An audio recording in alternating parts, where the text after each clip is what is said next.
पाकिस्तान और सऊदी अरब का एक साथ आना मिडिल ईस्ट, एशिया और यूरोप के लिए भी एक बड़ी घटना माना जाएगा और उसे आप इस लिस्ट से समझ सकते हैं। देखिए, पाकिस्तान और इधर सऊदी अरब, अगर सेना की रैंकिंग आप देखिए तो पाकिस्तान 12वीं नंबर पर है और सऊदी अरब 24वीं नंबर पर है। सोर्स है ग्लोबल फायर पावर 2025 की ये रिपोर्ट। पाकिस्तान ये समझता है कि वो इस दोस्ती से कैसे फायदा उठा सकता है। पाकिस्तान ये समझौता करके इसलिए खुश हो रहा है क्योंकि सऊदी अरब के पास एक से एक बेहतरीन हथियार है। अब आप इन तस्वीरों को देखिए, F-15S फाइटर जेट्स। अब सऊदी अरब के पास क्या एडवांटेज है? अमेरिका के साथ भी उसके रिश्ते बड़े अच्छे हैं। सऊदी अरब के पास अमेरिका से खरीदा हुआ F-15S फाइटर जेट है। यह यूरोपीय देशों का euro fighter typhoon fighter jet कहा जाता है, जो एक साथ जमीन, हवा और पानी से अपने लक्ष्य को नष्ट कर सकता है। और यह फाइटर जेट भी सऊदी अरब के पास है। सऊदी अरब के पास पेट्रियट जो विमान है वो भी है। लेकिन एक बार फिर से आपको थोड़ा सा कंपैरिजन हम दोनों की आर्मी का दिखाना चाहते हैं, क्योंकि अगर सैनिकों के मद्देनजर आप देखिए तो पाकिस्तान 17 लाख सैनिक है पाकिस्तान के पास, वहीं सऊदी अरब के पास लगभग 4.25 लाख।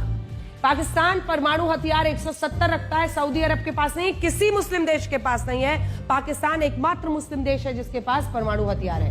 अब एयरक्राफ्ट देखिए 1399, जो कि सऊदी अरब जैसे अमीर देश के पास भी सिर्फ 917 है, इतना वो खर्च करता है। पाकिस्तान 328 उनके पास फाइटर एयरक्राफ्ट हैं और सऊदी अरब के पास 283 है।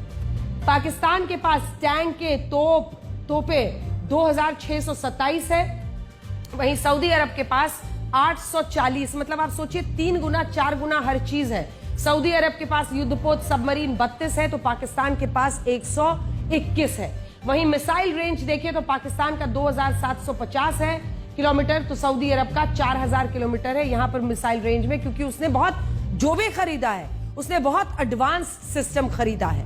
सऊदी अरब के पास पेट्रियट PAC-3 नाम का मिसाइल डिफेंस सिस्टम भी है, जिसे अमेरिका ने बहुत कम देशों को बेचा है, बहुत कम देशों को दिया है। जिसको आपने देखा, यही वो डिफेंस सिस्टम है जो मक्का के बाहर भी तैनात किया गया था। अमेरिका के अलावा सऊदी अरब के पास चाइना की डोंगफेंग 21 बैलिस्टिक मिसाइल भी है, जिसे हाल ही में चाइना ने अपनी परेड में दिखाया था। अगर आपको याद हो, जो चाइना की परेड हुई थी उसमें जिस डोंगफेंग 21 बैलिस्टिक मिसाइल को दिखाया गया था, ये उसी की तस्वीर आप इस वक्त टेलीविजन स्क्रीन पर देख रहे हैं। टॉप एंड जो बेस्ट हथियार, जो बेस्ट विमान है, जो बेस्ट एयरक्राफ्ट हैं, जो बेस्ट डिफेंस सिस्टम्स हैं, वो सब सऊदी अरब ने खरीदे हुए हैं। ऐसे में विन विन सिचुएशन है। पाकिस्तान का पूरा न्यूक्लियर मिसाइल और उसके जो अन्य सबमरीन आप देख रहे थे कितने उसके पास है, और यहां पर टॉप एंड जो मिसाइल्स हैं। और ऐसे में दोनों की ये कोशिश है कि इस रिश्ते से इनको मजबूती मिलेगी डिफेंस के क्षेत्र में। इसी साल मई 2025 में अमेरिका और सऊदी अरब के बीच 12,52,000 करोड़ रुपए की एक हथियार डील हुई, जिसके तहत सऊदी अरब को रॉकेट्स, मिसाइल, बख्तरबंद गाड़ियां, MQ-9B सी गार्डियन ड्रोन मिलने वाला है। और ये सारे हथियार अब पाकिस्तान के लिए भी सुरक्षा की गारंटी बनेंगे। अब आप समझ रहे हैं कि यह खबर इतनी बड़ी क्यों है हमारी नजर में।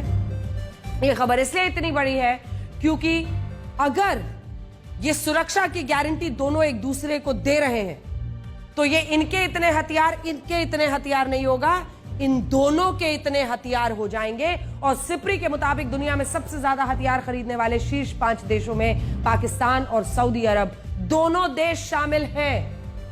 सबसे पहले अगर यूक्रेन है तो दूसरे नंबर पर भारत, तीसरे नंबर पर कतर, चौथे नंबर पर सऊदी अरब और 5वें पर पाकिस्तान। अभी ये चौथा और 5वां नंबर अगर मिल जाएगा तो सोचिए ये कितना बड़ा चैलेंज है। सऊदी अरब को हर दिन पेट्रोलियम प्रोडक्ट्स की बिक्री से मिलते हैं 5000 करोड़ रुपए। उसकी आमदनी है सऊदी अरब की इतनी। और इसीलिए सोचिए पाकिस्तान को सऊदी अरब का साथ मिलना कितनी बड़ी खबर है। यहां से भारत की चुनौतियां बढ़ेंगी क्या।